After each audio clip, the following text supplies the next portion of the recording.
Have you ever paused to ask yourself, what truly makes you happy? It's a question that often gets brushed aside in the hustle and bustle of life. Yet its answer holds the key to a fulfilling existence. Happiness, an elusive and complex emotion, is something we all strive for. But what is happiness really? Is it a fleeting moment of joy or a state of being? Is it the satisfaction of achieving a goal or the warm glow of a good deed?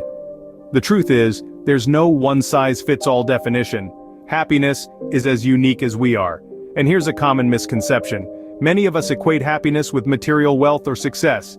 We chase after these external factors, losing sight of the fact that true happiness often comes from within. So let's embark on a journey of discovery.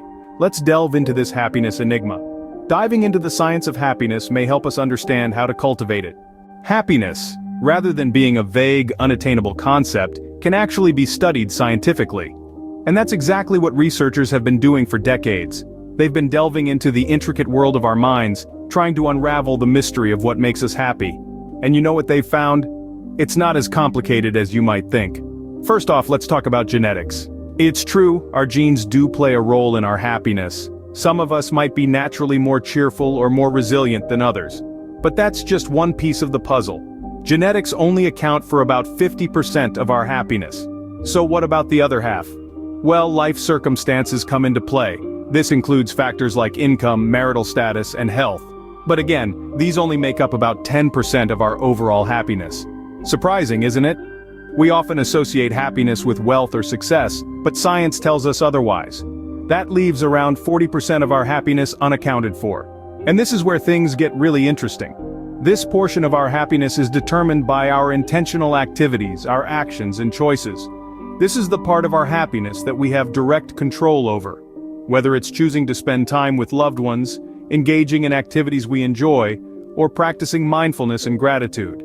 These intentional activities significantly contribute to our happiness. It's about the choices we make, the attitudes we adopt, and the habits we cultivate. What's fascinating here is that our happiness isn't just defined by our genetic makeup or our life circumstances, but also by our own actions. We have the power to influence our happiness, to steer it in the direction we want it to go. So the next time you're feeling down, remember this: you have more control over your happiness than you might think.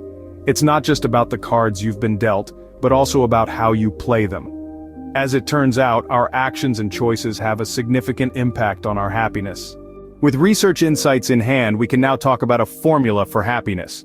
Now, before you go thinking that happiness is some complex mathematical equation that you need a PhD to understand, let me assure you, it's much simpler than that. Happiness, as it turns out, is not an elusive state of being reserved for the lucky few. It's a blend of 5 key elements: positive emotions, engagement, relationships, meaning, and accomplishment. This is the PERMA model, developed by positive psychology pioneer Martin Seligman.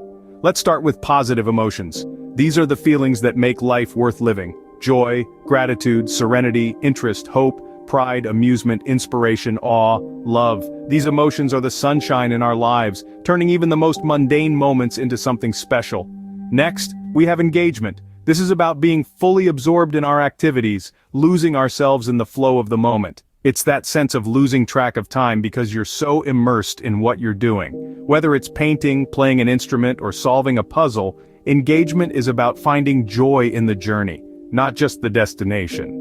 Then there are relationships. As humans, we are social creatures. We thrive on connection, compassion, and companionship. Our relationships with family, friends, and loved ones provide us with a sense of belonging and purpose, and are a vital part of our happiness. Meaning is another important component of the happiness formula. It's about having a sense of purpose, a reason to get up in the morning. Meaning can come from our work, our personal passions, or our desire to make a positive impact on the world. Finally, accomplishment. This is about setting goals and achieving them. It's that sense of satisfaction you get from ticking off a task on your to-do list, or the pride you feel when you master a new skill. Accomplishment gives us a sense of progress and growth, fueling our happiness. The pursuit of happiness, then, becomes a matter of cultivating these elements in our lives. It's about nurturing positive emotions, seeking engagement, fostering relationships, finding meaning, and celebrating accomplishment. And remember, happiness is not a destination, but a journey. But how do we cultivate these elements? It starts with developing certain habits. First off, let's talk about gratitude. It's about more than just saying thank you. It's about truly appreciating the good in your life, and recognizing that it comes from outside of yourself.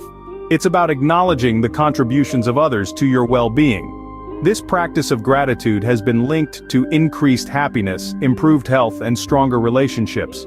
Next up is kindness. Have you ever noticed how you feel after doing something nice for someone else? There's a reason for that. Acts of kindness, no matter how small, create a positive feedback loop that promotes happiness. It's not just about making others feel good, but about enhancing our own sense of self-worth and purpose. And then there's mindfulness. This is about being present in the moment, fully engaged in whatever you're doing. It's about not letting your mind wander to the past or the future, but focusing on the here and now. Research shows that people who practice mindfulness are happier, less stressed, and more satisfied with their lives. But here's the thing. These habits don't just magically make you happy overnight, they require consistent practice. It's about making a conscious effort every day to be grateful, to be kind, and to be present. It's about creating a routine that fosters these habits, and sticking to it, even when it's hard. And yes, it can be hard. Life can throw curveballs that make it difficult to feel grateful, kind, or present. But remember, happiness isn't about being in a state of constant joy. It's about navigating the ups and downs of life with a positive outlook. And these habits can help you do just that. So, start small. Choose one habit to focus on each week, and gradually incorporate them into your daily routine. Write down what you're grateful for, do one act of kindness every day, or take 5 minutes to just be in the moment. Remember, happiness is not a destination but a journey, and these habits can be your roadmap. Despite our understanding of happiness, many myths still persist. Today, we're going to dust off some of these misconceptions and shine the light of truth on them. First up, let's tackle the belief that happiness is about being cheerful all the time. It's a common misconception, but it's simply not true. Happiness isn't a constant state of euphoria. It's a complex mix of emotions, including contentment, satisfaction, and sometimes even sadness. Yes, you heard it right. It's okay to feel sad, and it doesn't mean you're not happy. It's about accepting all emotions as part of the human experience. Happiness is about balance, not perpetual cheerfulness. Next on the docket, we have the age-old adage, money can buy happiness. Now, there's no denying that financial stability can reduce stress and provide comfort.